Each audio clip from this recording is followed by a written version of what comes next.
On veut effectuer cette soustraction. On remarque que les deux fractions en présence sont sur un même dénominateur, a-2. On peut réécrire à l'aide d'une seule fraction.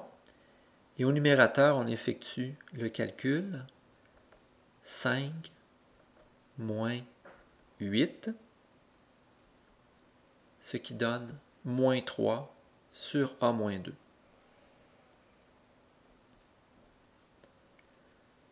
Cette soustraction comporte elle aussi deux fractions qui sont sur un même dénominateur a-2. Comme tantôt, on peut réécrire à l'aide d'une fraction en effectuant les calculs au numérateur. On a 10 moins 5a.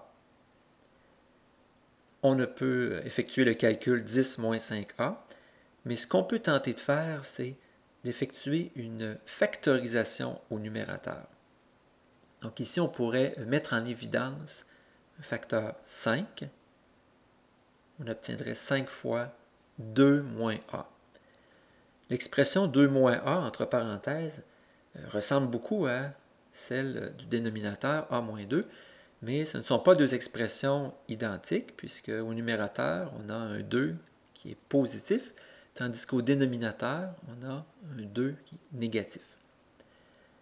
Alors, pour remédier à la situation, on va tenter, au lieu de mettre en évidence 5, on va tenter de mettre moins 5 en évidence. Alors, si on met moins 5 en évidence, ça va faire en sorte que dans la parenthèse, on va avoir plutôt moins 2, et le moins a va devenir plus a. Maintenant, cette expression entre parenthèses est identique à celle du dénominateur, puisque on a un 2 négatif et un a positif. Alors on pourrait réécrire entre parenthèses, au lieu de moins 2 plus a, on pourrait écrire le plus a d'abord et ensuite le moins 2. Et ce plus a moins 2 est identique au dénominateur, puisqu'au dénominateur, on a un a qui est lui aussi positif.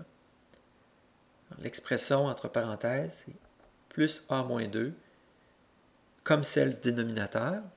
Et puisqu'au numérateur, on a un produit, moins 5 fois l'expression entre parenthèses, eh bien, on est autorisé à effectuer la simplification, ce qui va nous donner comme réponse finale moins 5. Il est à noter que toute cette démarche est possible en autant que a moins 2 n'égale pas 0, c'est-à-dire que a n'égale pas 2.